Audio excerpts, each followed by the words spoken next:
abali maduka ga bulijjo n'abatunda lejjalejja ku mitimbagano gy'ensi yonna kye tuyita online marketing njala mbere ku video eno. Njala mutangire TV radio stations zonna mu Uganda zibeereko. Bwe nfundikirawo njagala mutangire okuva ku general manager w'ekisaawe ky'Entebbe abere ku video eno. Njala mutangire managing director w'ekisaawe ky'Entebbe abere ku video eno.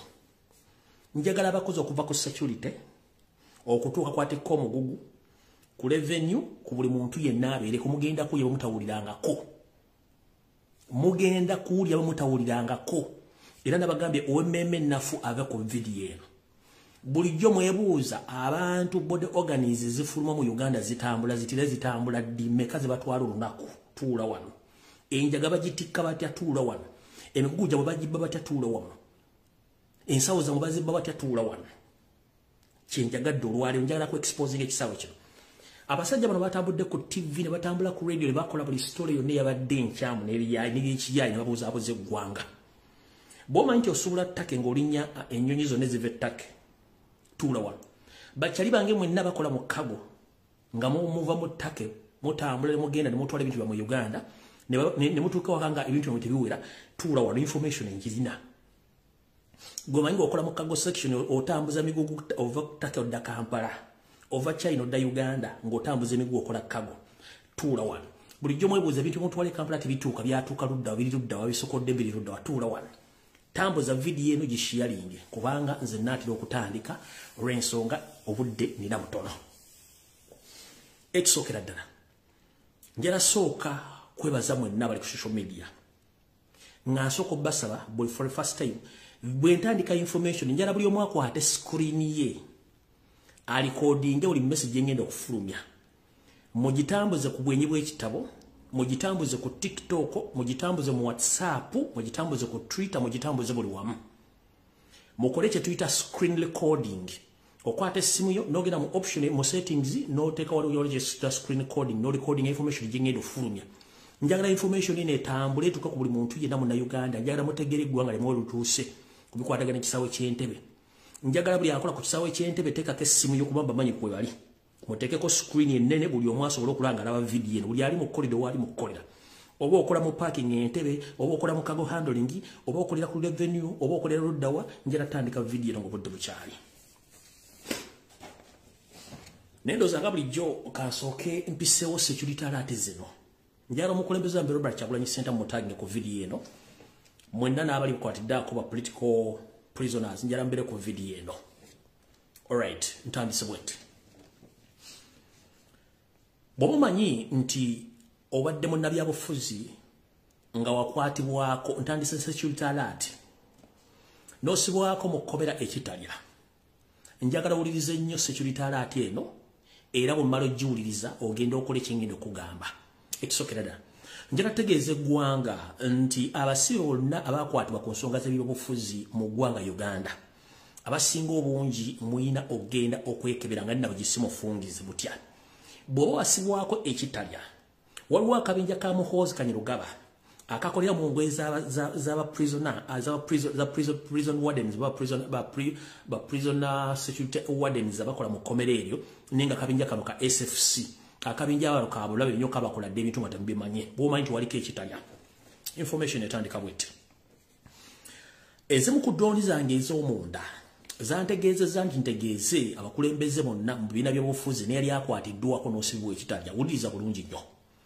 Baŋŋambye nti bw'obanga wasibwako ekitalya ng'oli muntu munnabyabufuzi kyandibadde kyangu nnyo ogende weekebeze omusaayi ku bintu bino bibiri wammanga ozuulewo ki ekituufu ky'oli.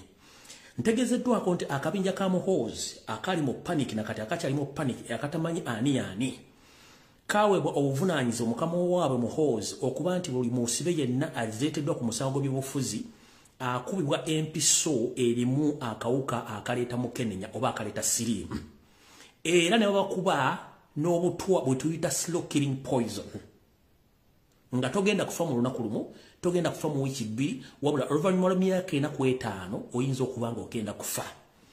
Obutwa buno bujja kuba buzibu nnyo bwakudetectinga era kijja kuba kizibu wabula baŋŋambye bategeeze gw'oba nga wagenda mu kkomera ne bakuta ogenda okutandika nga amaanyi ge wagenda nago tokyagawulira zizimu ku sayinizi ezo okoggerera olususu lusiiwuuka lupeeruuka oliko otandise okuvaako ebigirigiri bali bwesiiga ebizigo obanga omuntu abadde ku kyoto ng'oyota omuliro okufuna enkyakya ku skin yo okufuna skin rashes nga waliko mukomera ekitalya manya nti gwe bakuba daskilo killing poison oteekeddwa okubanga odduka bonnambiro kumawanga gatuli okumpi bakununemu butwa oba ogenda ofuna eddoozi y'obutwa ng'obudde bukyali akawuka ka sirimba kabakuba buli omu eyaliko mukomera ekitalya kubanga bino mission yali ya Muhoozi Kanyarugaba baagala kutta muntu omu ku omu so mbategeeza bw'omanyi nga bwewagenda mukomera bw'owadda si bw'okyali oluzinga weight kyekisooka skin yo ne bw'owesiiga ebizigo tekyatereera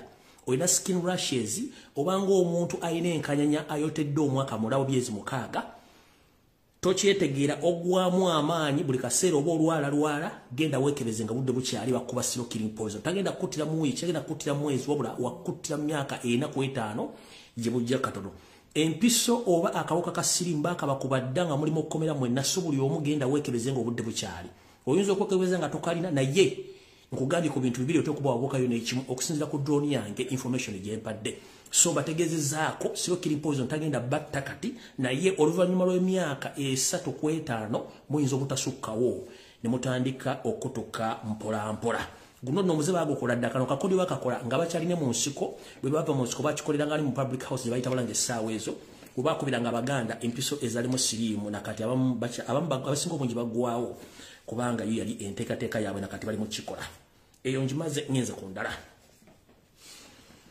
neno information era ya security alert eri mwenna bannayuganda naddala abasibuka mu kitundu kye bayita Buganda bamaama ne bataata ndiwo bategeeza ekigendero kya Yoseeri abasinga obungi mujja kitegeera nga obudde bugenze nga bwe kiri nti empulukutu za musota zigenda na miggomeka njala tegeeza mwenna abazadde bannakabutuzi ne bassakabutuzi ekitongole eky'ebyobulamu mu Uganda kiri mu kutambula okwetoola Buganda ne bivaani byakyo bimotoka ebitambula biyita ku mizindalo nti mutwale abaana abageme naye ng'ekituufu mukimanyi nti abaana bano babagema butwa so nno njala bategeeza nti buli muntu yenna atwala omwana omugema manya nti omwana omuwadde walumba ettanda era tagenda kudda nga bw'oyinza omutegeera abaana bano batandise obagema ebiyiso ebigenda obbajjawo omu ku omu nga kino kyatandikira mu bitundu by'emukono ebimotoka bitambula biyita abantu okutwala abaana babageme ekirwadde kya polio okuva ku myaka 6 okutuuka ku myaka 12 so nno mwegendereze nnyo mission eno mpanvu nnyo okuba nti batandise okunywa abaana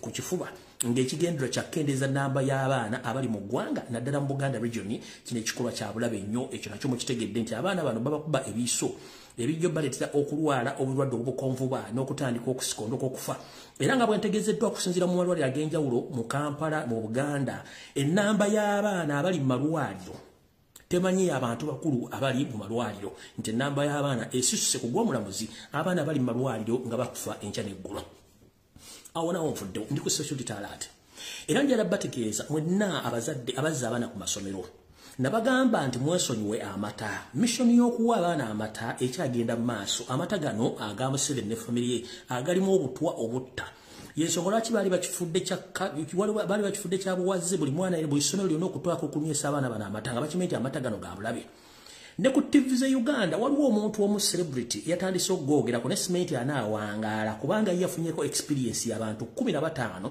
abamawulidde ekituufu nti abaana baabwe ekibaviiriddeko okufa gabadde mata gano agali mu kakyalato simanyi fresh dali n'ebika by'abatabbi n'abasomesaako nti ekissa abaana baabwe gabadde mata naye nga jjukiro ono tannajja najja ne mbagamba nti mwesonyiwa amata ga Museveni agali mu Uganda kubanga gonna ga butwa bakikola kagendere ng'omukadde akogga okuwa abaana bammwe obutwa babatte ekizibu ky'Abannayuganda mulina emputtu temuwuliriza mwe mulowooza nti TV ezibeerako ebimansule Kampala zigenda obbawa information omukyalo oyo abamanyi omukyalo gwe bayita omulongo babiri mugende muweze programu ye ng'abantu bamuwa obujulizi ku baana bangeri gye bafaamu n'amata mujja tegeera kati buli anaatwala omwana okunywa amata ojja kufa omwana ajja kufa nawe kenyini ogenda kufa olwokuba nti temwagala kuwulira mulowooza nti bye tubagamba bya bulimba naye mujja kitegeera mujja kifuwa nga mukizza munda so nno njala bategeeza mwenna abakyawa abaana bammwe amata mu bitundu bya Buganda bagenda basaanyawo n'obakendeza mu nnamba olw'okuba mwesulire gwa naggamba kubanga bwe kitibwe kiri okina okuba kale n'olw'ensonga eyo ezo zibadde security alert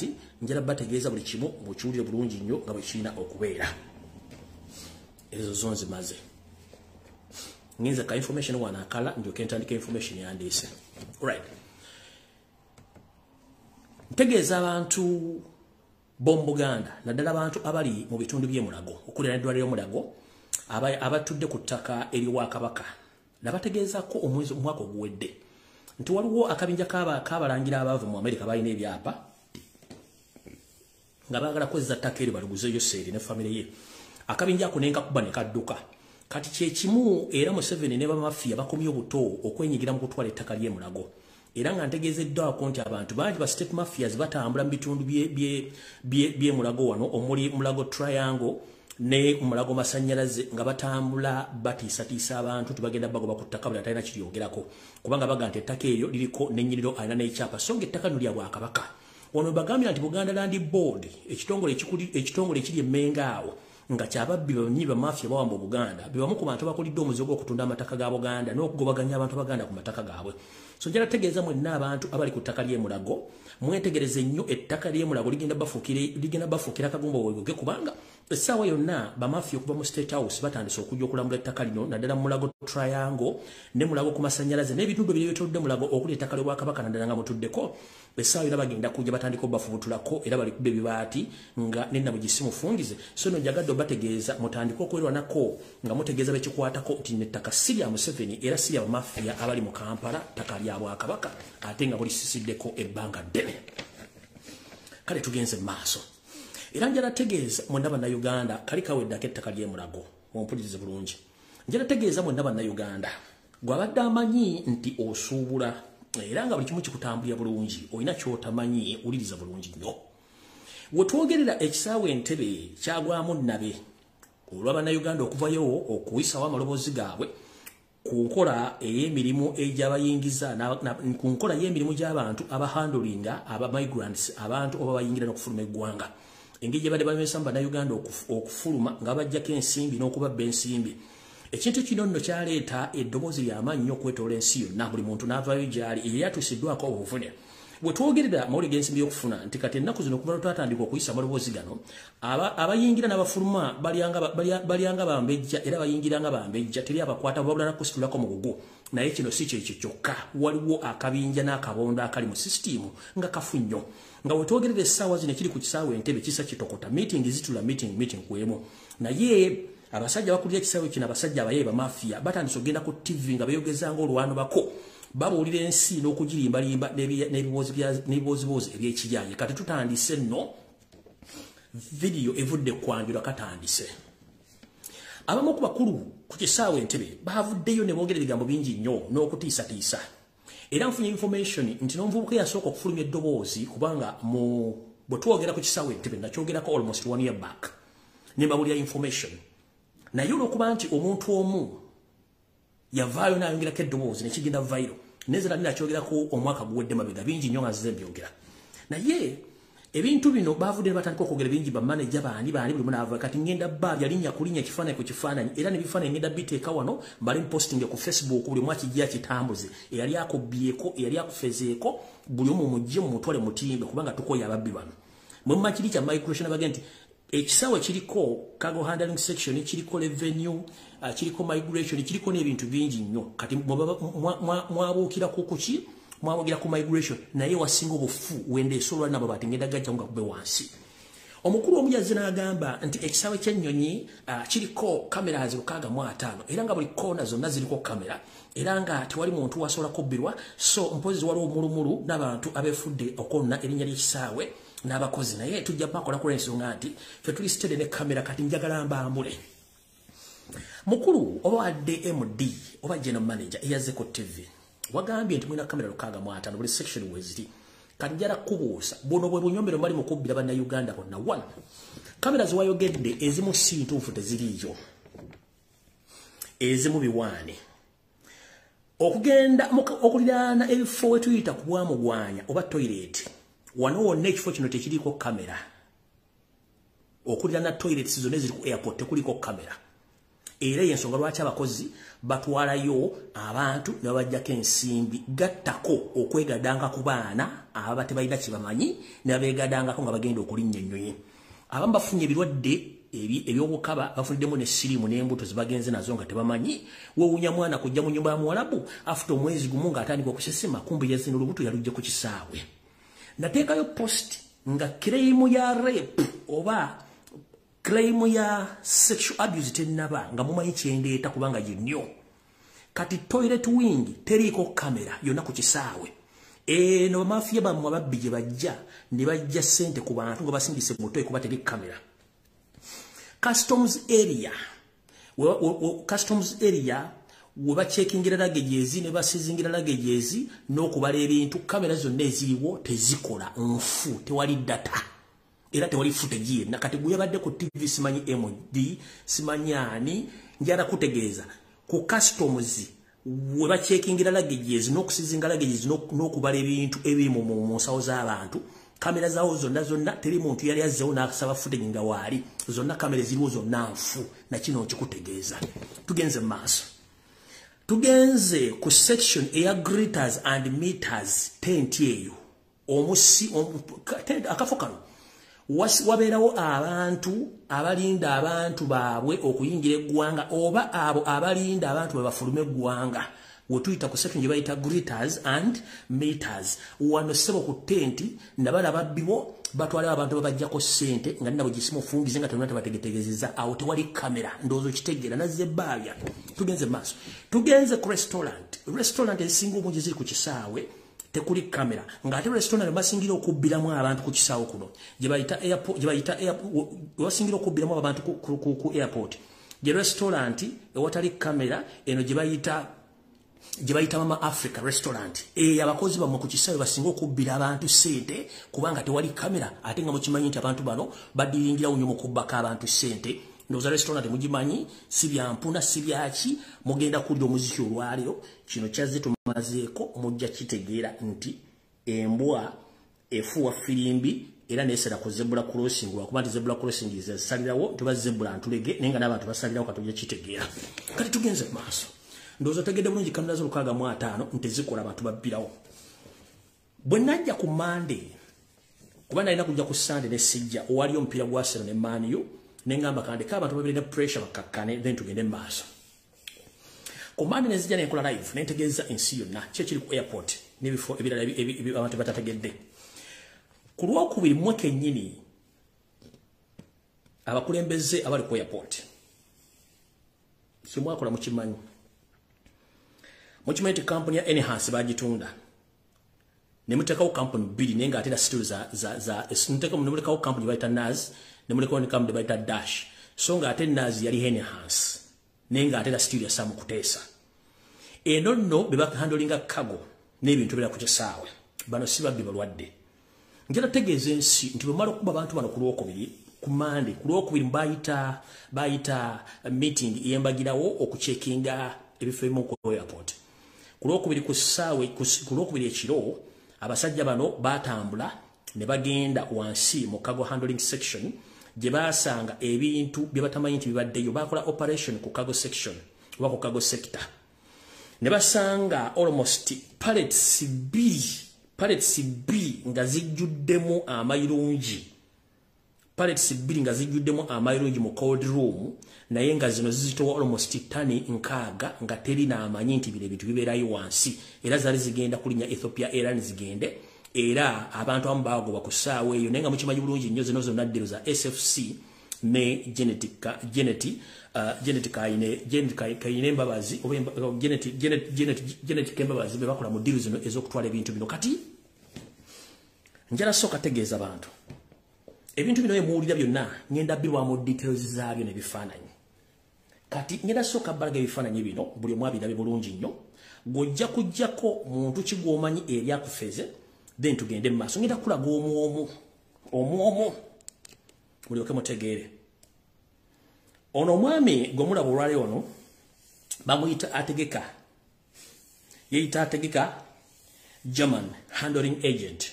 Oyo ku kisaawe Entebbe oyo bamuyita Ategeka oyo y'omu ku bo.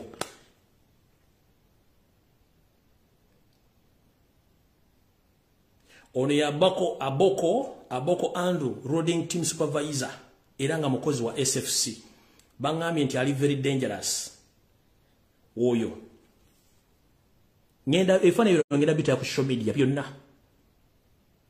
oyo Aboko Andrew wa SFC ali mu cargo handling section tukyagenda mu maaso bifaananyi bingi kubana bagenzi ngenda kujja n'ebifaananyi byawe bonna nga ndabisomo ku omu kuliko byakutaaga Bernard handling agent oyo n'essimu bbi mulwadde mbalaga ki ekiri mu cargo section mulyoke mbateere wano information mugenda kutya bamuyita byakutaaga Bernard handling agent musaasanye information eno mukole screen recording kavudde kwanjula kati katandise tulinawo Maringa Tom handling agent wuuyo nze bifaananyi nazina byonna Maringa Tom bali babadde babba emigugu gyammwe oba tikenjaga okola ddate waaka yenna nzija oyo Maringa Tom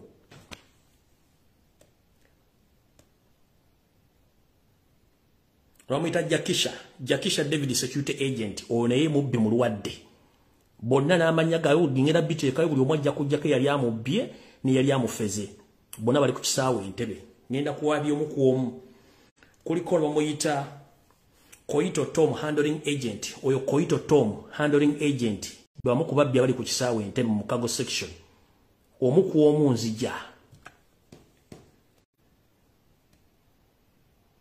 ono bamuyita Bwambale Victor naye handling agent oyo Bwambale Victor naye handling agent bonna bafere bali ku kisaawe bali mu cargo nzija waliwo ono bamuyita Ogwopas Simon handling agent oyo naye wuuyo naye waali bonna ngenda babalaga bonna ndyoke nte information eri mugenda kutya kuliko Senkoto John Cargo Clerk Naz Entebbe oyo abamu badduse ne bajja ebifaananyi byawe ku social media nga tebaagala babalabe oyo Senkoto John Clark Cargo Clerk Entebbe Airport abamu babijja ku social media nga baloza tujja kubifuna tugenzo kono Evans Nuwagaba deputy manager Naz Entebbe wuuyo deputy manager onesimu bbi mulwadde bonna ngenda babalaga n'amanya gaabwe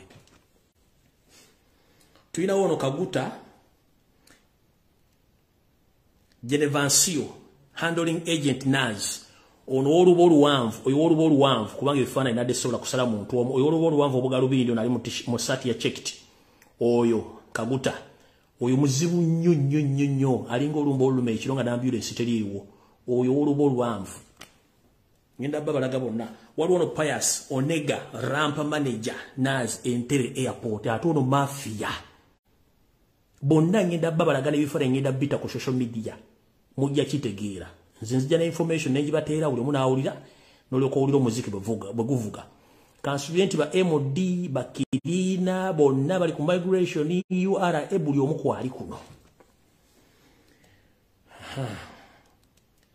kuliko Sunday Kaguta uno oyo naye mafia Sunday Kaguta naye wuuyo mafia tugenze ku sekata wa Ivan loading team leader oyo naye wuuyo simufere mulwadde bonna bayaaya wali kusaawe Entebbe bibabbe emigugu gyammwe n'okubatira bye mutategeera tugenze ku Mbogo Emmanuel handling agent Mbogo Emmanuel ono handling agent bali babbe emigugu gyammwe n'okubatika ebintu bye mutategeera oyo Mbogo Emmanuel ono naye yomu kuba yaaya abali ku kisaawe Entebbe mu cargo handling tugenze maaso kali kuliko ono eyakyusiza amanya nga ze tutumufune ye kafu w'abafulu bonna ku kisaawe Entebbe Logose Anet oyo Logose Anet yabadde yeebuzaabuza nga yeewolereza oyo Logose Anet ngenda kujjambawo information yonna nga ngenda gita ensi ejja kutya oyo Logose Anet nzija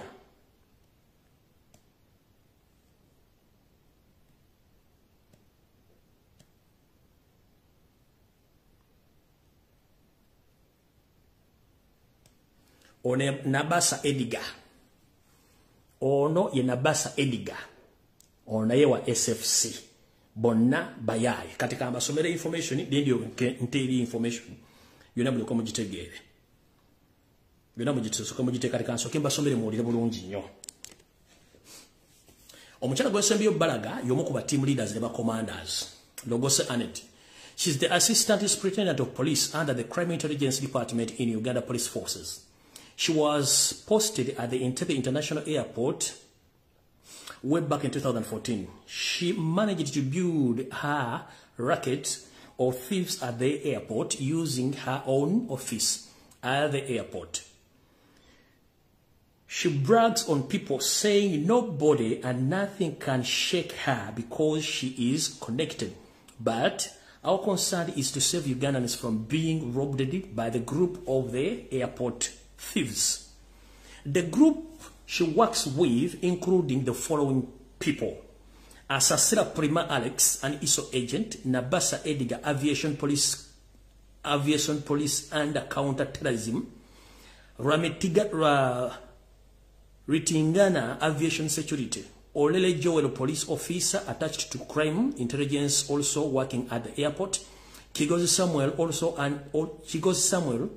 also is in IC, is in CI, overseer CID department. Kuliko Emma Emiliano, ISO agent operative. Kuliko Gusemereza James, Aviation Police. Kuliko Atuhairo Sylvia, Minister of Labor and Social Development. Kuliko Nachiwala Chinji, in charge of Yellow Books. Bano bonna yo mafia abali eyo ku Kisawe Entebbe nga bwe nabagamba. So no kati musoke mumpulize bwe namalo bakuba ku lubande twatandika tutya bwe malo bakuba ku Monday ne bakola immediately meeting n'okuyisa amateeka amapya kubanga bali bakitegedde konti ense bategedde naye ulira biki ebyalimu. Bwe malo bakuba ku lwokubiri ne bakola random check and they raided out all airports. They managed to find 2 full pallets of Mila stroke Mairungi at the export section. It was found that in cold room and they were about to clear and taken to the ramp area to load on the Ethiopia Airlines at 9:30 a.m.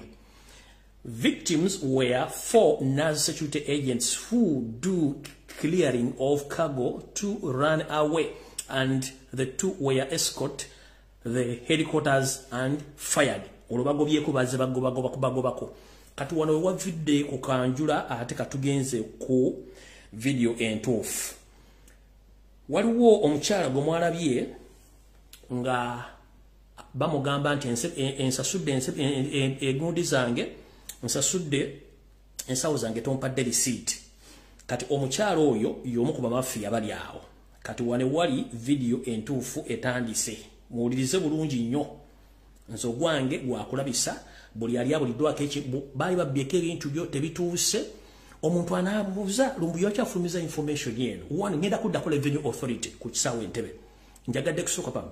1 ekisookera ddala bali banzibye ku Kisawe banzibako engoye zange engatto zange ne laptop kyekisooka.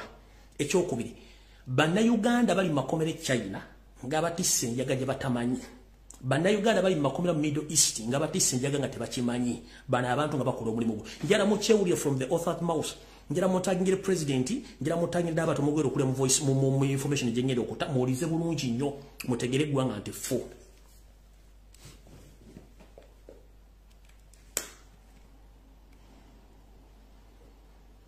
Oni omu ku Bannayuganda betwagala bayina emitima akatatya mukyala. Yavudde naga nti banzite kanfulumye information mulize bulungi nnyo.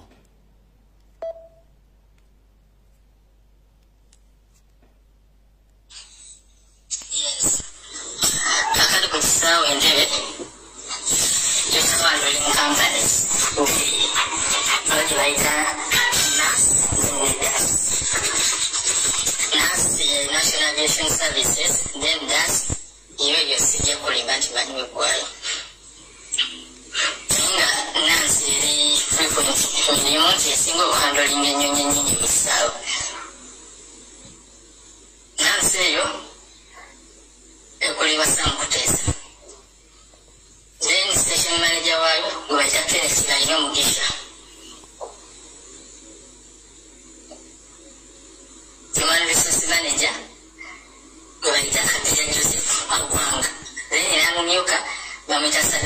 Tembo Kato. So we have to recruiting abakozi bonna National Aviation Services. Omukulu yenga yekenesi balina omugisha si musajja mubi mukozi mukambwe agoberera amazima. Naye tulina omusajja ayitibwa Sadamu Tembo Kato, musajja mukonjo mumpi. Okufuna omulimu mu kampuni eyo obanga musajja ojja kusasula ssente tekiri, obanga mukazi alina mmala kusooka kwebakako. Oba obwejuliza abantu bajja bbayo babuweeyo sebamu amalobe bakako n'atabawanyirimu because he's well guided by his boss Yesawa Ngabe.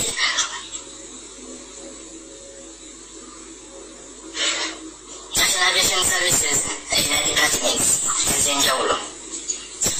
Ya department esooka eya passenger services, department y'okuyira security services, department y'okusatu eya cargo and package handling section, department ey'okuna bakabini cleaners.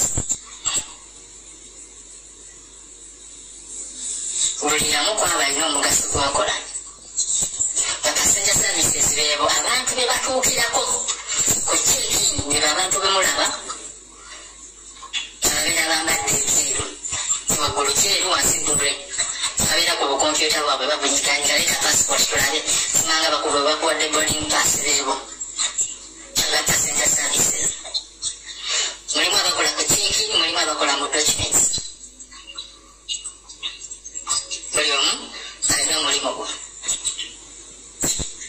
Then ba security basinga kola nnyo ku ramp bakuta makeria mukago ne wano ku baggage nyonyi wezitale ku ramp benyonyi wezituukira okujjako baggage. Then ne ku UN amero mbadde nkwenera bidde okugamba nti ne UN ennyonyi zonna ezituukirawo nasi ezihandolinga. Mwe muli n'ennyonyi gye bayita South Air ey'amagye etera okuva e Somalia ejja n'ebintu biyitirivu nnyo nnyo. Muli emundu omuli ebintu bibaluyingize from Somalia nga babireesewa byanga kyasi ebiyitirivu ennyo ennyo. Amatibya n'enjini kiva bagaluyinga amaduuka geeyo gagajja ekkongo byonna bituukira every bit comes to times. Era abaana bannansi bakyandolimu. Then tulina cargo and baggage handling section. Then baggage njagala nnyo esinga okuba abasinga bayita ramp. Ramp ekigambo muyinza okuba mukiwulidde nnyo. Ramp kitegeeza ekifo ennyonyi we zituukira ne bajja drivinga ne bagirongoosa ne bajjako ebintu abasaabaze ne balinyirawo awo ne bajjako ebintu ebijjireko gye bayita ramp. Then mukago eriya baagituusa ne bagijjayo ne waggulu bagiteeka eri wansi n'ekigongo gyeri ennyonyi gye zituukira. Then wano ku ramp responsible abaletala emirimu egikolebwawo barayivinga ennyonyi eyo ne bakyufinga emipiira ne bakondera be bawatira mu maaso okuyambako nti wano ebyuma biba bizza emmotoka zino okugenda ku nnyonyi oba kujjayo bintu oba biki obutakoona n'okumanya bye balina navigatinga obutakoona ku nnyonyi kugireetako buladi. Kali mukago eri waliwo batyo bwe tuyita mu imports ne exports. Imports wali ebintu ebivudde w'eggwanga ebituukira nga cargo, si baggage cargo. Then exports wali ebintu ebivudde mu ggwanga munda nga bisindikibwa mu mitala w'amayanja mu nsi endala. Ayimiza nnyo mu imports eyo gisinga nnyo mu imports awo mu lukago. Imports waliwo enzanyo mingi. Bwe wali omuvubuka Sinkooto John oyo Cargo Club si mwangu abajjemu nnyo bannayuganda ssente. Then wano mu exports ebivudde mu ebigenda omuyinza ogamba ebimuli bya wagagayi ebiti mwanyi ezo mwanyi zifuluma nnyo mpitirivu kukoda za Yoweri Museveni n'amayirungi ago gagenda enjagi embisi efuluma mu exports. Mwami Lumbuye kugamba pale kisabo manyo bwesitogamba kugamba. Ekondiri waggulu oyamba pale ensira gye bagisiba bwesiba nga zigendeddeko zino nomu friends nga tezigendeddeko ennyonyi ennene gye tuyita enjike oba magma ekiro okujja mu mande ekiro. Mwami Lumbuye batwala ttani ezisoba mu 10 buli lunaku ez'enjaga n'amayirungi. Oluvaawo nga bakwata nti gondi aginywa nga bamagira nti Bobi anywa enjaga simanga abaana abavubuka bali amayirungi bye balima baago kyemugamba abavubuka be bagatwala Janet Museveni ate nga gali escorted by the Special Forces Command. Mwami Lumbuye ate wekalaga kugenda mande amayirungi enjaga ku South Air kusimbaasi musobi ku ejike enyonyi ennene ekiro genda kuva South Africa ejja wano nene nnyo magneyo batwala ttani ezisoba mu 55 mu kiro kino. Mwami Lumbuye basaba baleti amayirungi nga mu buwanvu oba nkugamba entya mu buwanvu ng'ovudde ku ground esobola okulya fulo 3. Yes, fulo 3 waggulu atwala paleti 6 tegeeza muntu asobola otwala ttani 2 ez'amayirungi n'enjaga wabweru naye nga destination yazo olabako nsi Ethiopia. Olumu ne bikulaga nti gagenda Dubai, olumu ne gakulaga nti gagenze ne gayingira Doha. Imagine kati eyo magma yekulaga nti gatwala direct mu Ireland ngo gayitako kaŋŋambe kale mu abisi ne gagenda Ireland ne gasala ensi ez'enjawulo ne China. Naye China tebatera nnyo gatwala. China yo batera kuteekamu batera kugisimbira kuba kugiteeka mu nsabo z'abasaabaza nzijawo nyokubewo.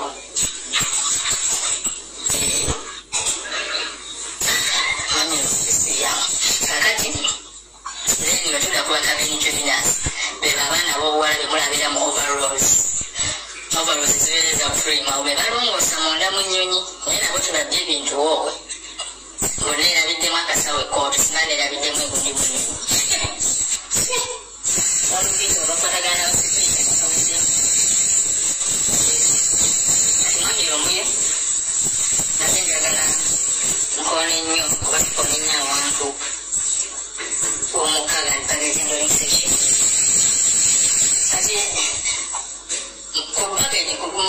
ku bagezi erya oba lwampu eyo ensawo z'abasaabaza ezisinga okwetangira awo nga zivuddeyo mu kyekino waggulu zikirira eno wansi awo waliwo otuyita mu bagezi makeup area saalabireri nga bakomyewo okuva ebweru omwenyirira awo wali konverezi ezetoola mmira bwe mugiraba abaana babiri abadelivari n'ensawo zammwe baita bagezi makeup area kati waliyo zikonveya endala 2 waligambya ladies yawambako konveya emu era emirimu gisiba nnyo nasi bamenyeka nnyo abaana ekwesaako emu tennaba emu kati bamala kikinga emu waggulu ebyo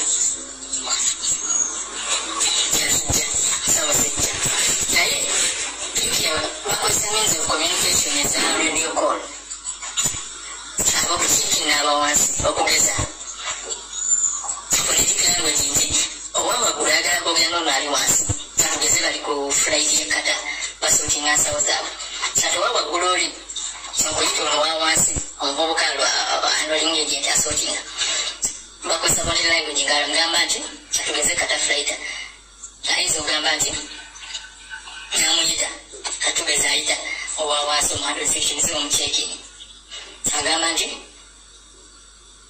kiwala sorting area counters akawulira akantu ako kiwala sorting area counters nti kunyonyi yakata gye tusortinga mpita ali mu sorting area nze ali ku kyekini olonamuddamu nti send message ono gwe bayise oli natandika omugamba nti take a look at bag with the tag number this and this destination kati destination yawe wali tagali abasaabaze babuzaabuzibwa nti oba igendere ogenda kata Doha lido eki tajja kwogera nti ntere nedda phonetic language yawe era yebegenda okukolawo nti bwe tuba tugambye A alpha B si chali nti elefwe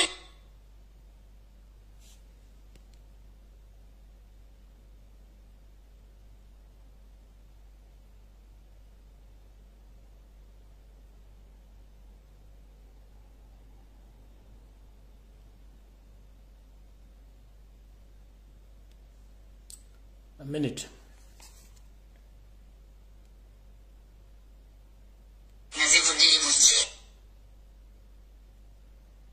Ani hakinga.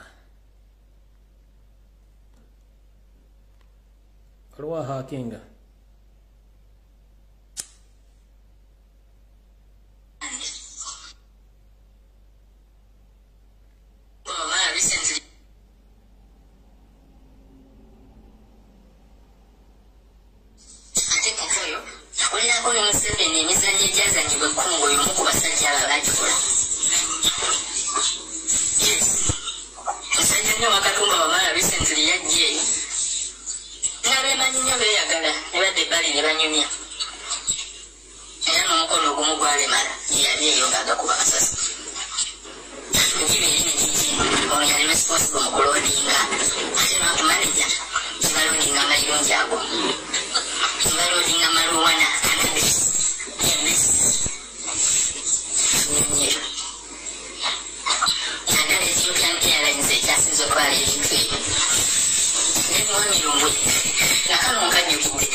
Semagamba kisaje kize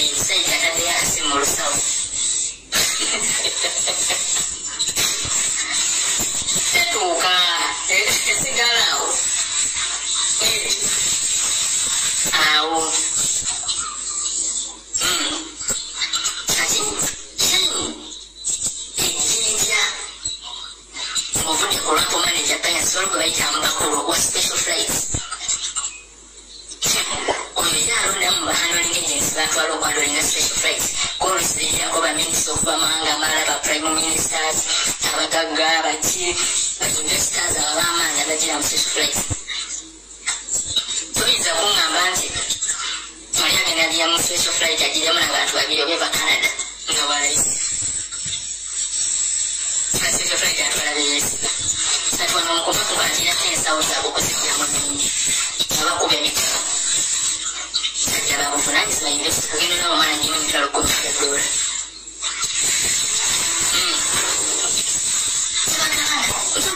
mukulu lwomuyisinde meke ate abaana tebagula amayumba ebizimbe ekibaleyo bayita ba meeting manager oba bagayita ba delta mike walonda wagira evans munyalwanda oyo yeyita mukiga oyo alima yazimanyiko data news nakuya speya oyo data news azimanyiko kagolo azimanyiko antony azimanyi ninga omukulu lwaka yasonaga mbakulu neni bano bebaddako kati bano ate bo babalina okukola supervision za operations zonna nti batana road coordinators bakoze batya balodi confirming bagikoze batya emirimu gitambudde gitya kuba oyo abeera amyuka ataani manager naye mubona evans nowagira yakyasinze kati nga team leaders nga loading team leaders fina gwe bayita Seviranda Lawrence muzeeyi oyo bamwita nnyo muzeeyi ku kisaawe agenda myaka 2 aludde omusajja si mubi agaitalinza abaana bonna ku kisaawe awo abali mu loading section era ye musajja yekalimirira ku bigere bye nayimirira ku mazima teri mwana yise emikono gye nabeera successful lwawo n'atamujjukira naye ate abaana bajja ne bayita mu mikono gy'abalala sekata wa Ivan Simanga bya Ruhanga bonna baana babamentalinga bubi kubba era amanyi nti ngenda mulemesa oba yingire omuzannyo bagamba nti ekibbe tekyala naababbe tojja kuyala towangidde famire eringi sente yekiri eyo yes ate tulina ne bayita ba loading supervisors oyo kabo Andrew waliwo abija ba Ronald oyo naye si mwangu ng'okabo yasinga obukambwe nekuddako abija ba Ronald oyo bonna semmere kulya bazanyi bamizanyo kati tujja kuba handling agencies abali bayita ba loaders oba bapoota ba nurse beebo bannayuganda mwena abawuliriza beebo abajjamu ebintu byammwe beebo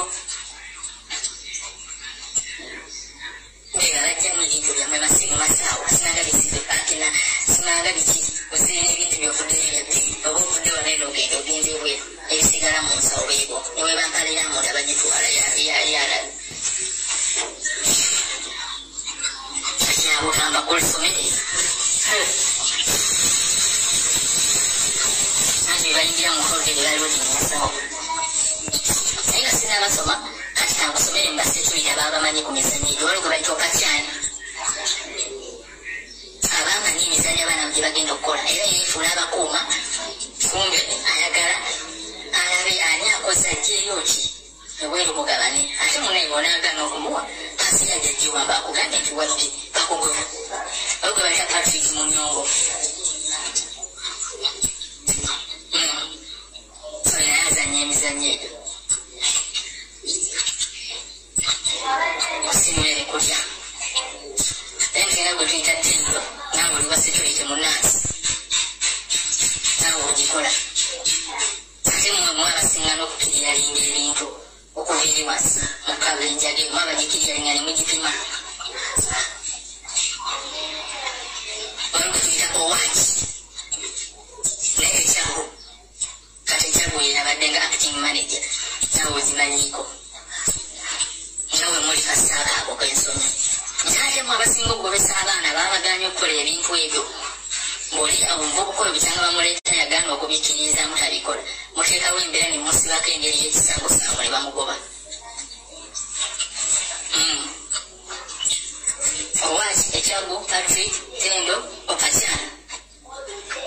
Sako ya mwe abasajja bangulu.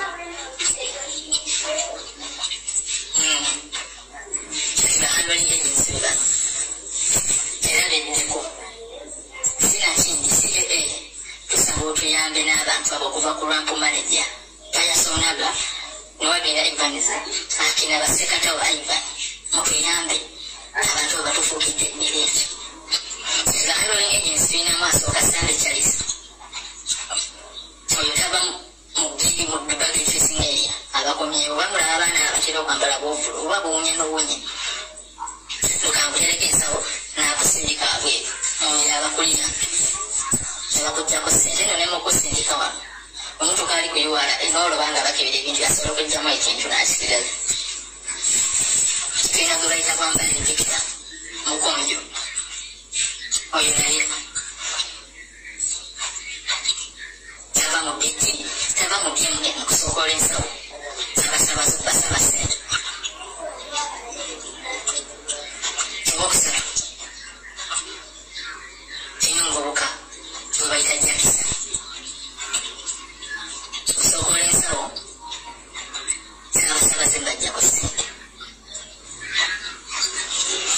Obokuna tulina gwe bayita byakutaga binani mutoolo.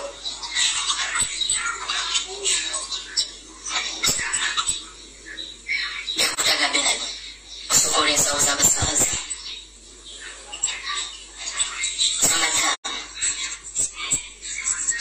Tulina omuvubuka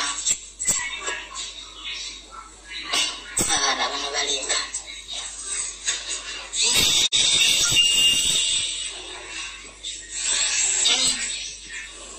tulina gweta atejeka jama osookola ensawo z'abasaabaze ate gwe akulembera ababba emmere y'oku nnyonyi. Ethiopian Airlines atejeka jamani gwakyasiza okubba emmere y'oku nnyonyi n'ogenda ebweru n'ogitunda ssente empitirivu n'obbako ery'okunywa ku nnyonyi. Tulina gwe bayita Mbago Emmanuel oyo naye ajjako ebintu ku nnyonyi. Naye tulina Malinga Tom ono alubeerayo n'alondinga naye nakirya body quarters eyo eya naasi n'akola allocation. Kati ono abaana gwe basinga okwekwatako yakola allocation z'omwezi nti ono agenda kukola wano olwo oyo yazikola Malinga Tom. Tulina ne gwe bayita Koyiti Tom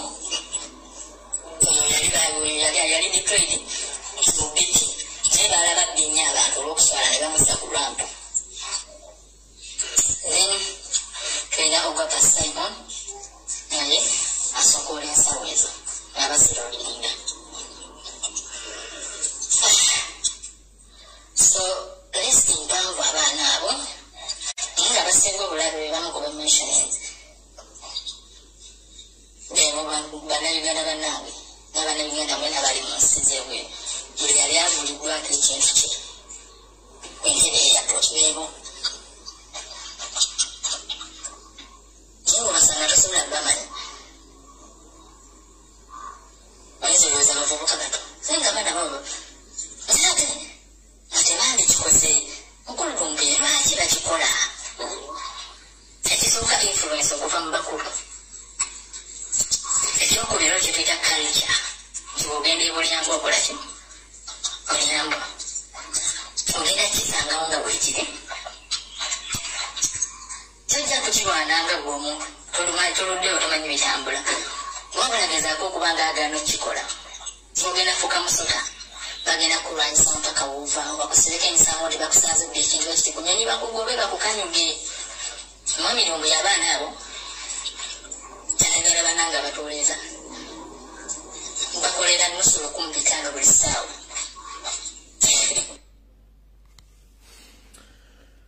Muwulidde amannya ago n'ebifaananyi bye mbawadde obiwulidde bulungi.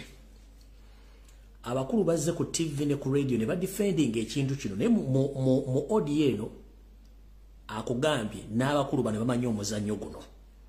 oguli mu cargo handling section buli muna Uganda afuluma nayingira ebintu bamwe bisokolamu ne babibba abitwala mesente enkalu amasimu buli kimba kibba ne bakitwala bana abantu babikola bwe mala video eno ngenda kusebifana bino ku page yange mbambijja mbisasanye bonna buli omu yemanye kati ndabeyo MD simanyi MD ndabeyo general manager ngali ku TV abuzabuze ensi nti mwase tolinze issue ngobubbe butandikira kumwe yensokola kimwa yangu yene mujja ku ma TV ne radio station nga mukimanyi bulungi nnyo akavuyo kama mukamanyi banda Uganda mbabidde banga abasuubuzi mbabye ebintu byawe oli nasubula engoyeze agenda otuuka gijjalaga nga kesi nkalu temuli kintu kyonna tugenze maaso Yesawa bagikola lukumbita olako bakolera essaawa mwenda wiiki zisente meka kale tukatemu nti omwaka letubale nti omuntu akola enya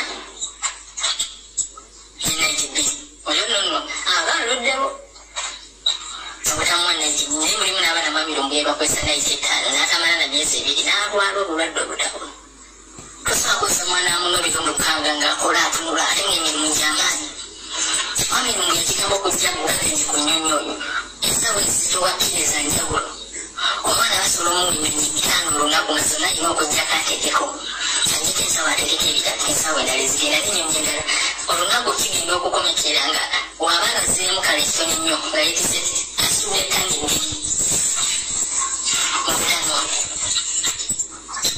tangi ez'emmere asitudde omuwaddemu olunaku lumu olwa obufu olwamala kuva mu Nigeria nti mamirungu yansuze enkola naye givudde essaawa 3 ofu ye gyebakuwadde oyina ofudde enkya ku makya otandike buto otya nti omwana ose 15 wiiki kale tubale ekinene akoledde emitwalo 8 mu 14 mutemyeko enyesese mutemyeko peyazibani abakulu batemyeko ezaabwe ze balya abamu abaana bagaana n'okusasulwa bayitirivu abaludde okubawa sente zaabwe kuba bakola awashis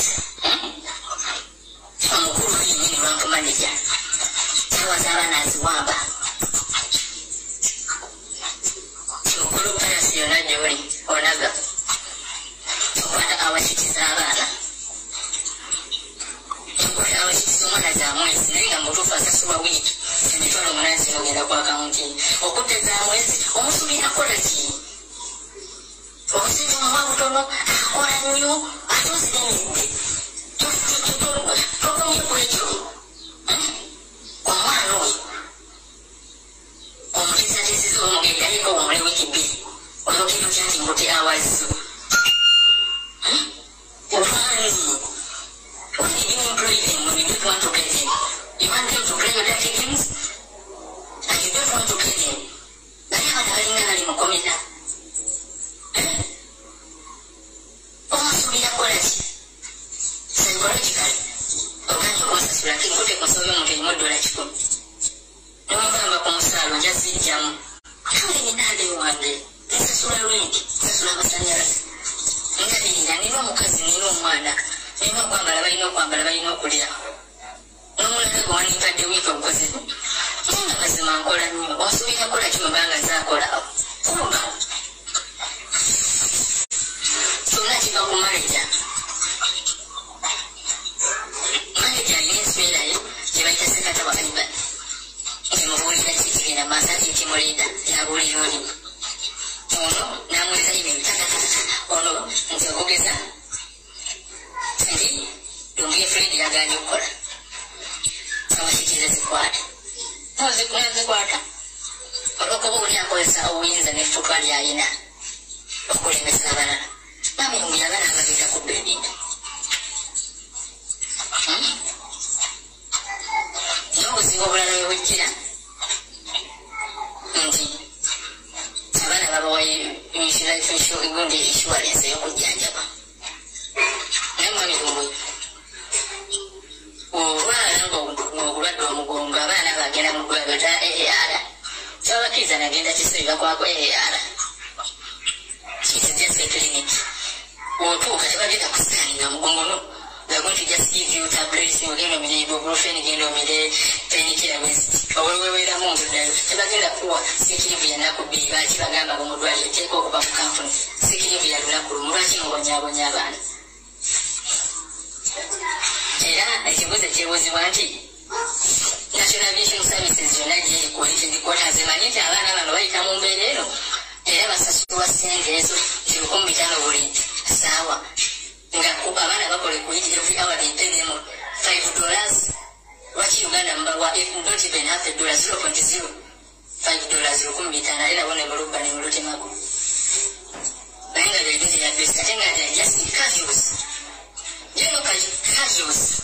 casual workers abana bangamba nti nekyala yatuuka n'oyimirira n'agamba for you are just casual workers temulina mugaso wano ku kampuni sike lwaki mbakozesa nga tebalina mugaso oba handling agents lwaki nga handling agents zinamu omulango bayita kabuta zirubanaazeyo kyali mujasi wesefuse musirikale zalema lwa bamukuba amasasi naye ate namyumira mu BMA kaka asootinga asawo alina abakwatagana nabo waggulu mu checking okuludinga excess baggage waki nyinyi wekifuna obuzibu n'eggwanga mulimu baggage aliwo ekiyitamu omanyi kyakola oli wa checking mulimu abantu baba batambula abamanyi nti kale kangeze ennyonyi bweti etuwa kilo 10 okiraba ayagala gera ne kilo 6 ekumi ezo aziteekawo ezibateekako ttaaga era gye bagenda oteekamu sisimu ngeri zino endala kilo baziwa ensawo zazo naye nga abamu wabagiwadde ekiwa ekitaaga nga yemu ku nsawo nnya naye n'amugamba nti ziri ensawo nnya emu gy'owokuba esatu ezibasiteeka mu sisitimu naye bagira zirodinga ku nnyonyi zirina kilo 5 naye gye bakuyina kilo 10 zinyonyi batwala balaga nti bo bamanyi balina ttaano 2 ziriko naye nga ziri 4 in reality Kabota Jirvanasi is responsible for that. I won't take you or passenger services or Guatagana. So okay, let me give you. Sadana Konyoni, Ethiopia, Yokumacha, Ethiopia, Yitiro, Takishi, Yitiro, Egypt, Yitiro. Fly to buy, Yokumacha, and Yorikuru. Kabota, you are responsible for that.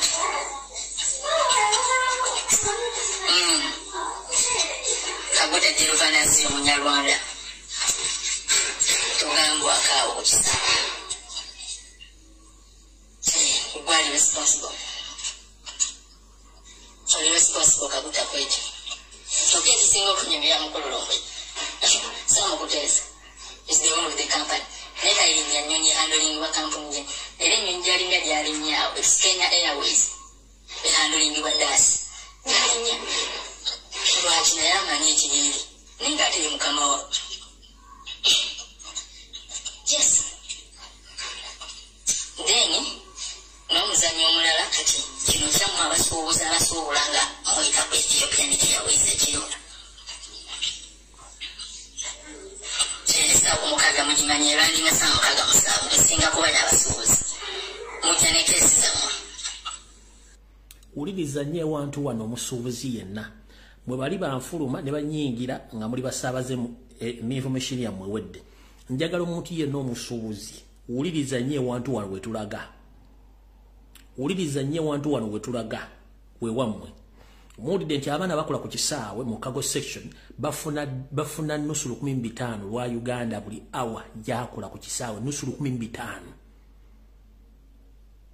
nusu 15 otakula na kyamisana zaakolera buli awa abaana abosereze bakolera si $15 lwa dola njala tereza abafuna nusu 15 lwa Uganda 15 pa hour ze bakolera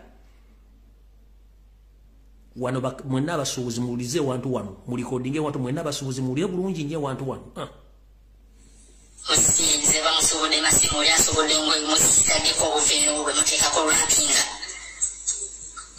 kuchikoni 80% mutuke ya mutabisomo de nabo kufuru babomenyi bakina babomenyi la munda mfulu sizemenyi ndalo ingine sawa abakulende dwase kaka wa aiban abana ababalala yesonya handling agent.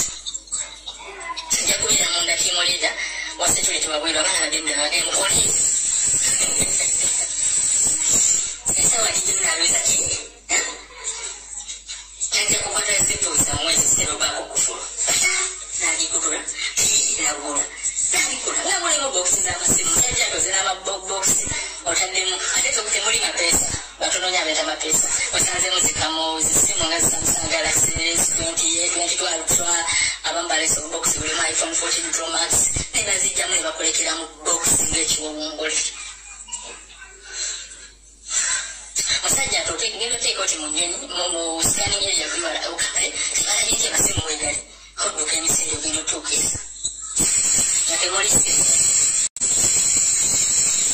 Olide kyagambye agambye mu abasuubuza bava China ne Turkey nga musuubudde amasimu abaana bano eri mu section ya Kago mu nnyonyi gye bamenyera makufulugama n'okusumula ensawo zammwe be bajja mbi beetaaga byonna ne baddamu ne basiba ensawo zino kati mu abasuubuzi b'amasimu ogenda otuuka okufuna lagejiyo ng'olooza essimu z'omweziri ng'ogenda ali ku revenue machine ng'obagiyisaamu bo nga tebala mu ssimu okitegeera bo tebala mu masimu ng'okwata ensawo yo speed ng'agiyiba nolera ekyuma kyafudde tebala masimu ga ng'oteeka mu motoka ng'odduka ogenda otuuka ewakuba mu dduuka osumula ensawo okeberemu amasimu ge waleese ng'essimu mane yane essimu teziriimu wasanyukidde bwereere ng'essimu bazibbidde ku kisaawo tugenze mu maaso n'abengoye bo tebaba bakola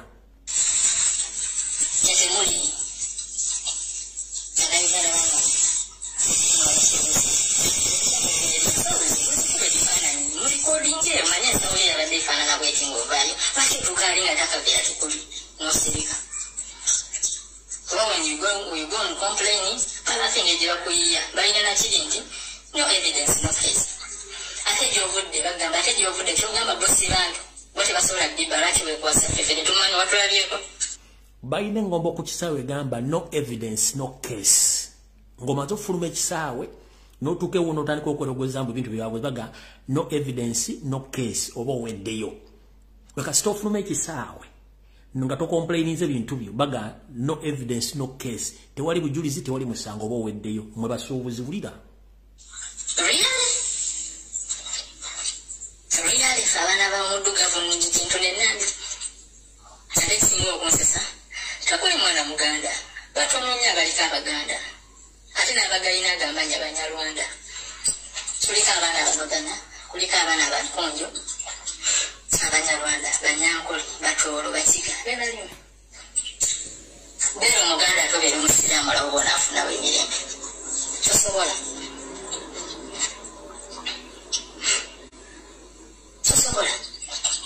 bani kati genda abana bakozesa Egypt ya bakadama bateramye ejjinja mu n'abasuubuzi abo abajja n'ebintu byabwe mosi abasinga baba batake babasuubula ngoye ezo yes azazijira mu bumbi ezo mu kesi zaabwe ebintu abikugu nga bajjula mbizi mugenda otuuka nengoyeza mu busukoli beera zijjamu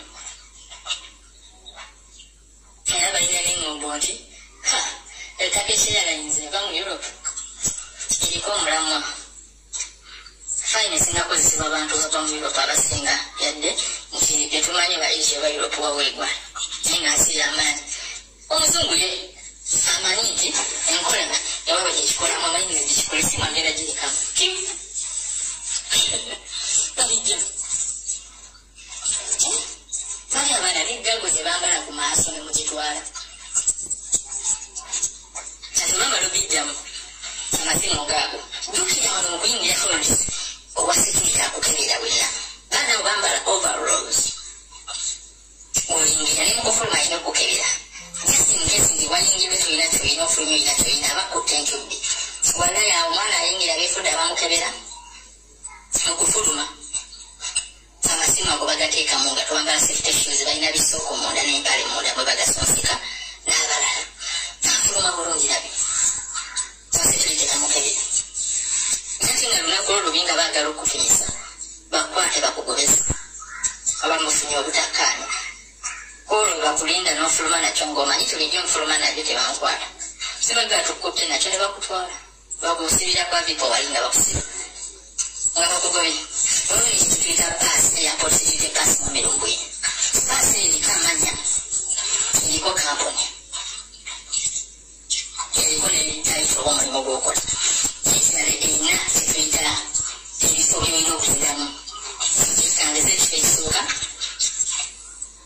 negoberako 1 2 3 4 then the differentiate in colors nkipa eya bbulu ebeerako 1 and 2 ekoma mu kago area then neekuramp then alina maroon batera baba security abo access the access is all the perimeters of the airport abambala green the access is all the perimeters of the airport kitenge batina babana green bana baloda blue waliwo abalina orange yanjawulo naye ekibuuzo twagala tubuuzisinya ekibuuzo omwana alina pasi ya bbulu erina okubeera mu bmm kago area ne club area abeera ate mu bagage tracing area aba passenger services najjako abantu sente is that normal kiri mateeka ne mutabakwata muyingimu abeswaza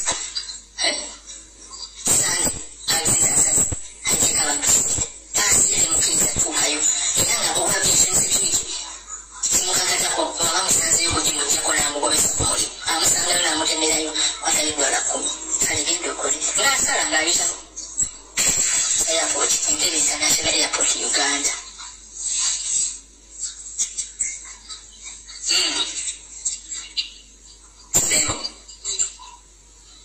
so mami Lumbuye olwobudde sawa mukago area ne bagage area njagala obubaka buno butuuka eri abantu nga manyina kiri okukola bayasonanga ne mukazi oyo omukazi gwe balazo batakiyala nzira omukazi oyo yatuyambye atulaze ng'aganya omwalisi omukazi wo kalesi okimanyi oyo mukazi wo owimpeta makola embaga Evans Mwagira abasekirito Batyani Tindo Patrick n'abalala Wambale sekata wa Ivan Jaruhanga bahalonga agents abali awo muve ku bintu by'abantu banayigale babonaabona nnyo muve ku bantu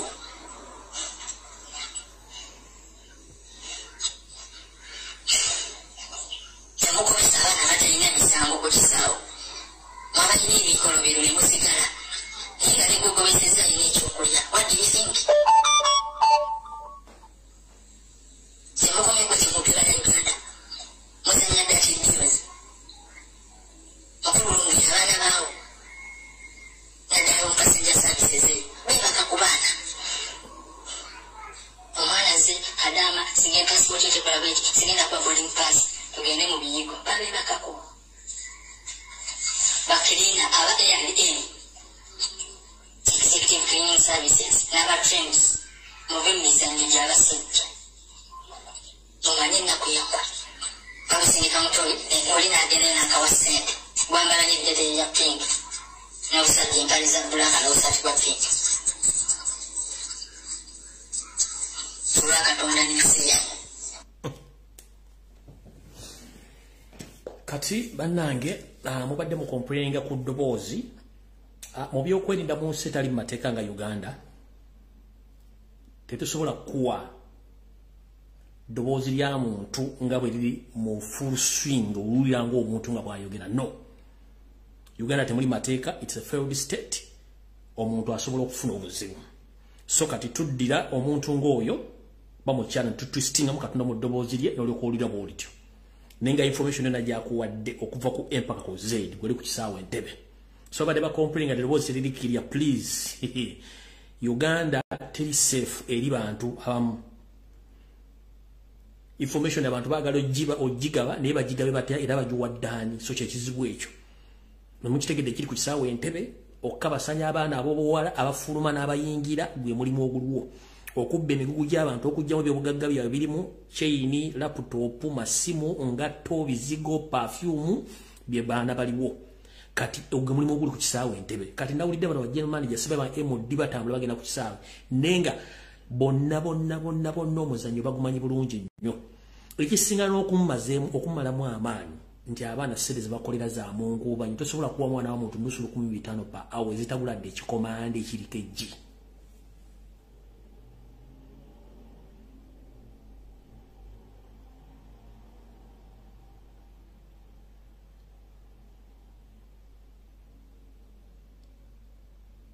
no ku president wali agenda manyi omuntu yenna ajja na disguising information yempa ku social media kuno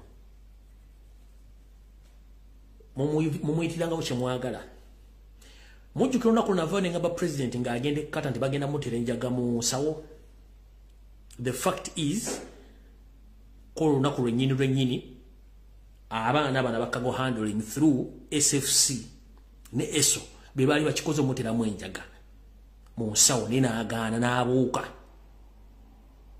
Kati labwe mpulira omuntu nga simanyi tetwagala security alade biki ewumanya mbizi ya bitanga kubanga tulina bambega mu nuupu ababalowooza sati basinga okutegera nga tebakolera state.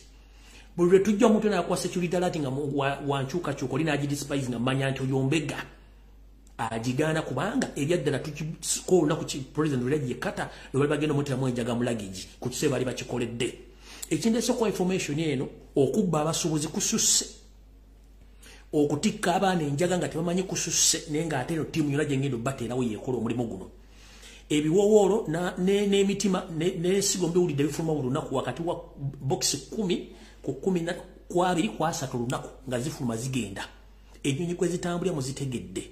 Kati abantu bameka mu mwezi abatwalibwako ebibumba byabwe. I'm asking the public. Bakugambye nti bokisi wakati wa 10 ku 2 ku 3 zifuluma nga zirimu omutima ensigo oba ekibumba nebifuluma nebigenda eggwanga.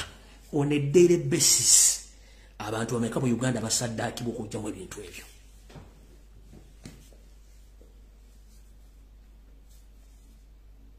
Ngenda kute bifaananyi byonna ngenda bitaya ku TV yammwe mu bisaasaanyi kuba nabo beemanyi kuno kwe bali.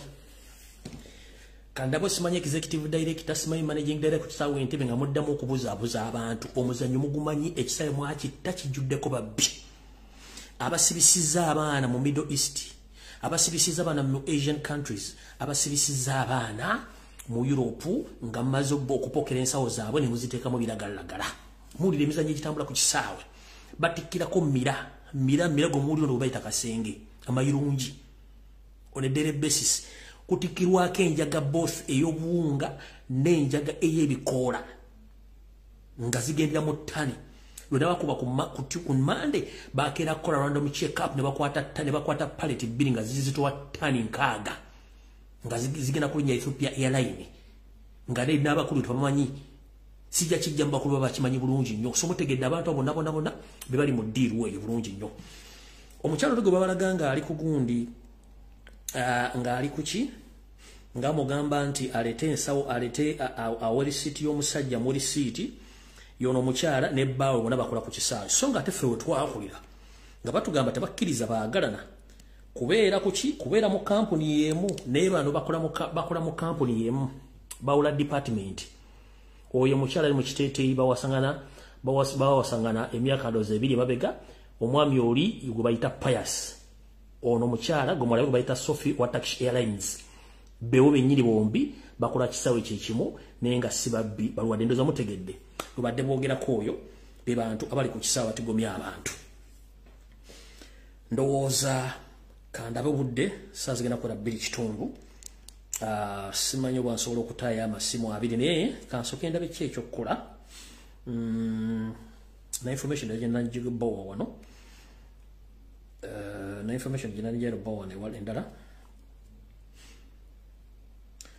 Kansoke mbawe analysis yange.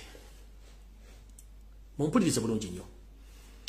Okusookera njala kutwala okusaasira kwange family ya muganda waffe Christ yafudde ekibwatukira ku mulimu gy'abadde akolera ku Bukedde TV wa ku New Vision Group of Companies. Kitalo nnyo alla yamujjuludde mu ngeri etali nnungi naye mwenna video mugirabye eryogeddwa mbyowulidde. Naye abantu bangi bali mu kufa mu Buganda nga bafanga oyo omwami. Kiki ekibatta? Buli gwe baagema gwe baasibaga mu kusibaga okwaliwo emyaka 3 mabega ogenda kubalukanga bomu. Bino byapeninga mu ggwanga lya Bungereza gye baagema abantu bali mu kutulika omwomu mpolampola mu mbeera y'emu. Bumanyi nti baakusibaga ekigenda kutuukako. Naye ekisinza okunennyamiza era ekimbuuziza ebibuuzo omukulu awadde okwogera ku lw'abakozi banne statement gy'akoze endeetedde ebibuuzo bingi mudde mulabeka video agambye kuno ebino byange nganze omuntu mumpulirize bulungi nnyo kino mu record mbadde sikiwulirangako nze kyemanyi kiri bwe kiti nti omuntu bw'afa bamutwala mu ddwaliro ne bakola kye tuyita postmortem basabe bagikola era nga bagikolera mu ddwaliro owatakkirizibwayo muntu yenna owa bulijjo nga si musawo bwentyo bwenkimanyi omwami ono avudde n'agamba nti afunye omukisa n'omukkiriza okuyingira okumubuulira ekivuddeko mugenzi ono okufa era afunye omukisa n'ayingira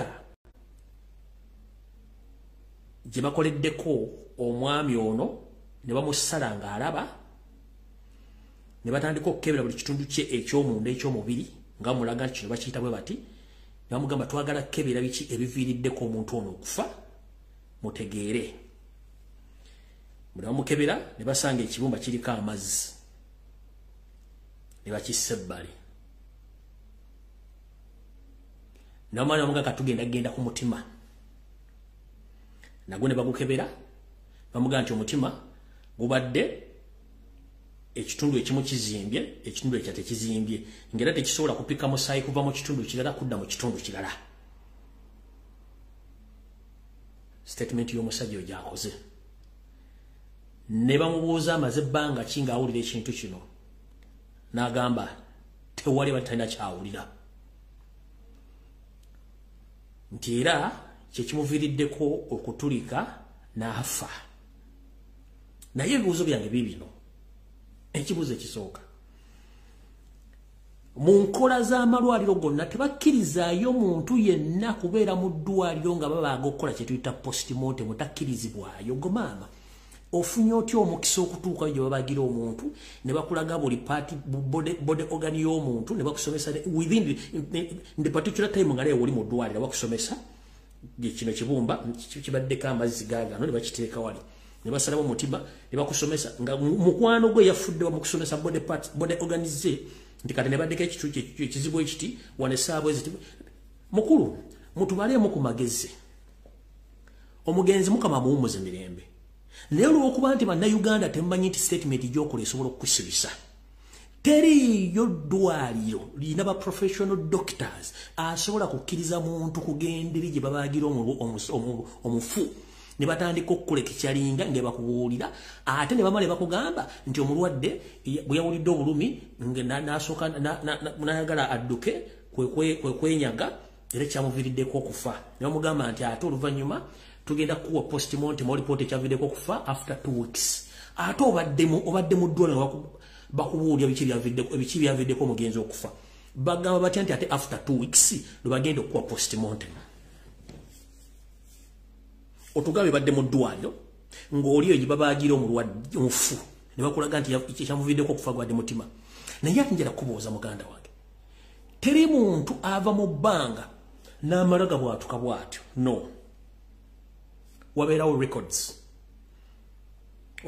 omutima gubeerako records omuntu abeerako ne records eziraga nti yabaddeko ne mugambye tabadde na records eziraga nti baddeko mulwadde wa mutima oba mulwadde wa kibumba n'ekibumba okubeerako amazzi nakyo omuntu yeba ekiwuliriddewo dda olaba gwe bakuvugoba misinde gyakafubutuko ogenda okulya ng'omutima n'olya ng'entunnunsi zikkuba naye ate oyo gwe mugee nti omutima gubadde gwazimbako essayidi nga kitutte ebbanga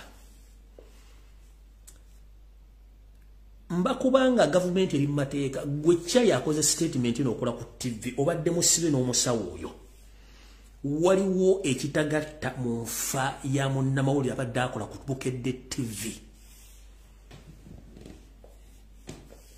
Katonda tusalawo nti yagabira yatwalira amututte awumule mirembe naye statement gy'okoze ngenda kunoonya ka video yako nkazi either n'akateekayo ku makya naye ngenda teeka ku question mark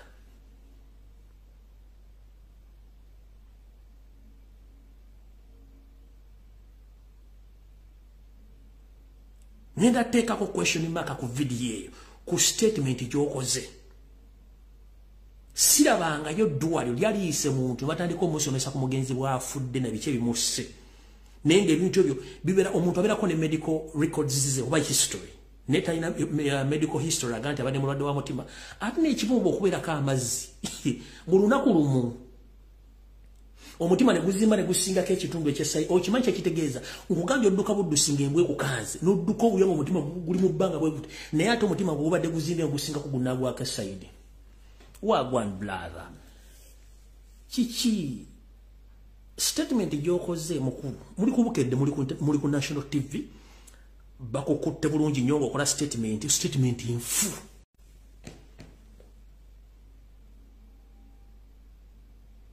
Statement infu muganda kibajja kusibira bwerere kuba teriddwaliro likkiriza muntu kugenda kukola postmortem nga woolyawo. Fe tubaddeko ne tugenzeeko mu mochalo okujja emirambo bagenda bakuleeta ku identifying mulambo ogwo. So sikubeerawo nga babaaga omulambo guli bakubuli ki kyassa omulanda ogamba ate tetugenda gifuna after 2 weeks.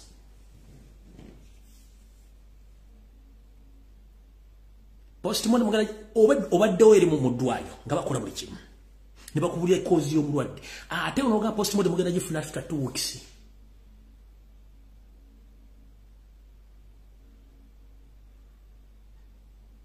No, oba bagideliting era kedde benze sina buzibu buli kimu nkyogera. Waliwo ekitagatta ku kufa kwa Christ.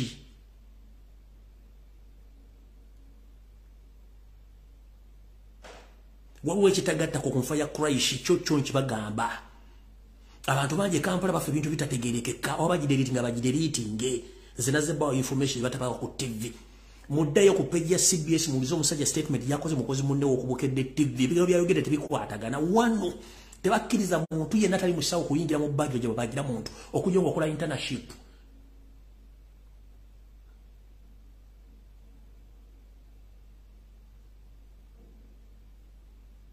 Abayingira ku miramba basawo.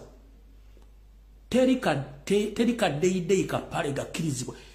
Gwe bakulaga omutima nti bwe gutuba gufana guno gwazimbye sayi guzimba mu lunaku lumu. Omutima guzimbira mu lunaku oba veins ine emisuwa oba arteries zizimbira mu just a minute.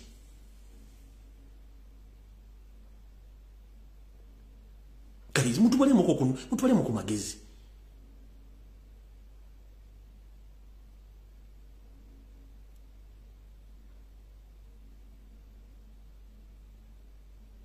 Ene ndowooza yange nganze kubyemmanyi. Omuntu wa bulijjo bakuyita kuwa postmortem nga bamaze ogiwandiika. You are not entitled to enter in any hospital where they operate. Or where they operate or where they take all kind of post-mortem reports or examinations. Tebakkirizayo muntu wa bulijjo atali musawo. Nego wadde statement nga tekwatagana mu wadde. Ne bakulaga omutima, ne bakulaga ekibumba kiriko amazzi simanyi mutima gwazimba eno. Onkugambye olaba embwekanga bukanzi bo wabboda n'akusibirako omutima ne gukuba. Gongamba otyamba omulwadde yafudde omutima bagende gwali gwazimba ke side mwa gusinga gunna wago bunene nga yeta kiwulya nyini kyo nga takiwulya wadde taata wadde nyina. Yavudde buvinagweri. Yagudde muzitali zize. Oba yabadde target nga ye target kennyini.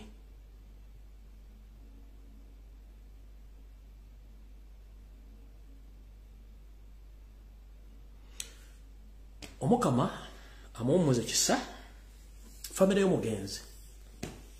Muwulirize nnyo akatambiko oyo omuvubuka ke yayogedde munnamawulire w'oyo munnamawulire w'omugenzi mukwano gw'omugenzi badde bakola statement gyakoze tegatta.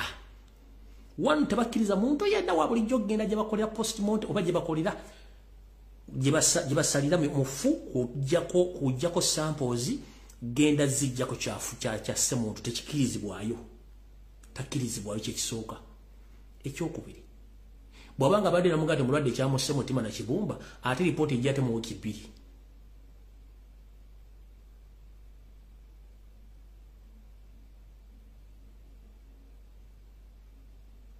Waliwo ekitagatta naye nga omugenzi mukama amuwa ekiwumulo ekyemirembe ffenna lyokkubo naye nga muganda nga yakoze statement eyo singa poliisi ebadde mu Uganda ng'ekola nga n'amateeka gakola gwe n'omusawo oli babadde bagenda batwala waliwo ekitagatta sigenda baluyisa atasinkana ku Lwokutaano ne program open roof naye njagaddepo information eno saagala kusula nayo ekyennyonyi ya Congo gye bakubye mwagirabye saagala gibaddiramu ekigenda okufuutuka eyo wansi mujja kitegeera kyo tekiriiko muntu nga nfundikira bano lwamaze obbakuba wiiki eno kennyini ne basitukira mu banoonya abagwira n'ebitundu gye ne banagamba gye bali nabo bagenzeeyo wuliriza kano mwakalabye endowooza.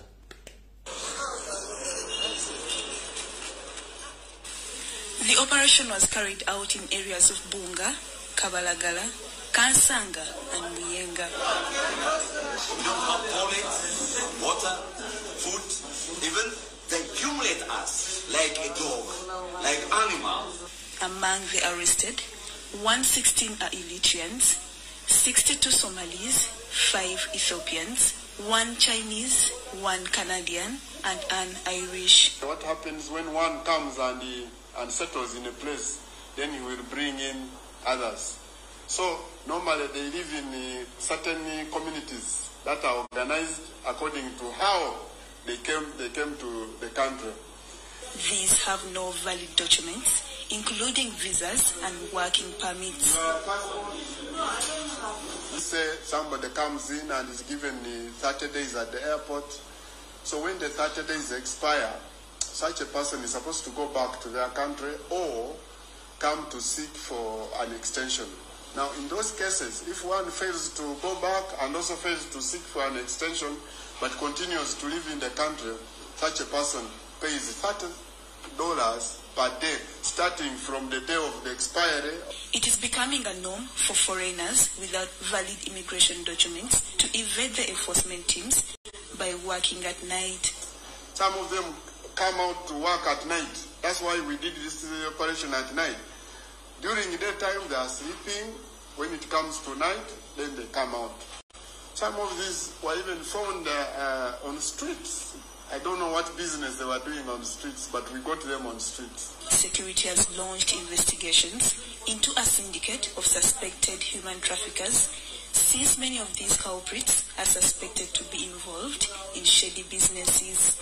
Now that we are going to do investigations on each of them to find out how they came here. 1, 2, find out who employs them. 3, how they have been living and whether they have ever gotten a facility from here or not. Section 59 of the Citizenship and Immigration Control Act, CAM 66, stipulates circumstances under which a foreigner can be employed and penalties accorded in case of a breach. Lydia Chomkama, UBC News. Olobazo okuse mbubakwata bagwira. Ekyo si kibi. Nga nfundikira na kano.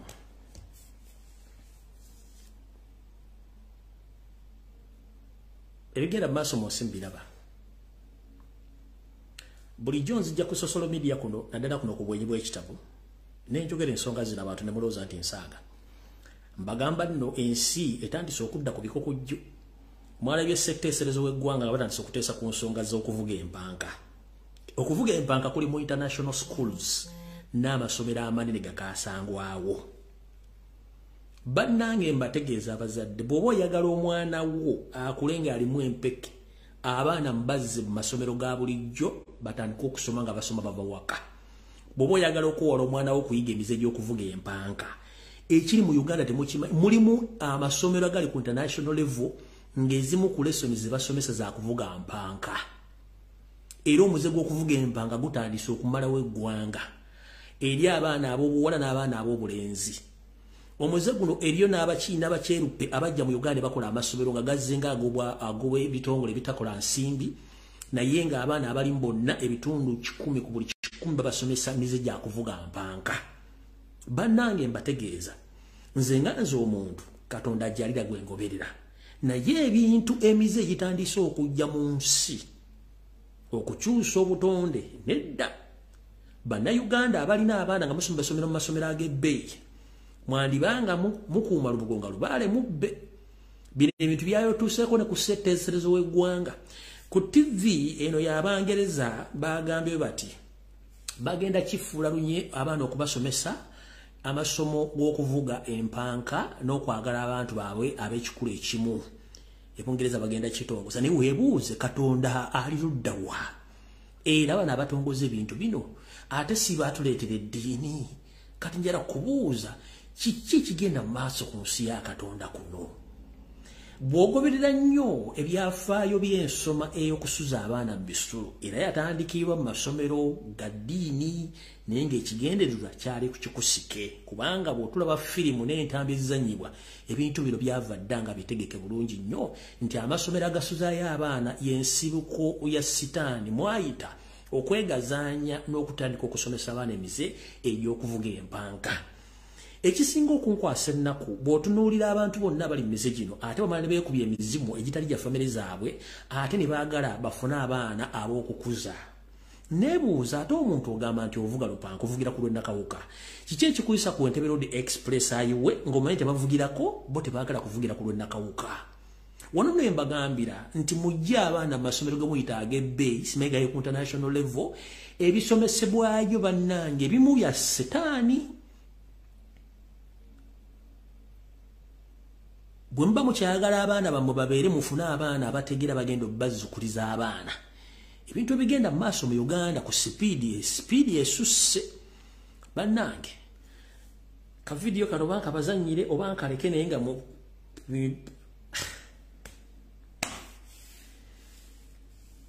eddembe ndowooza